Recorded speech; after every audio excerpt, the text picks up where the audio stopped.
Quit Smoking Made Simple, a step-by-step guide to becoming smoke-free.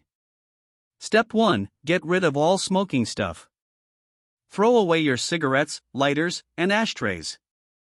Clean your home to remove any smell of smoke. Step 2. Choose a day to quit smoking. Pick a day within the next 2 weeks.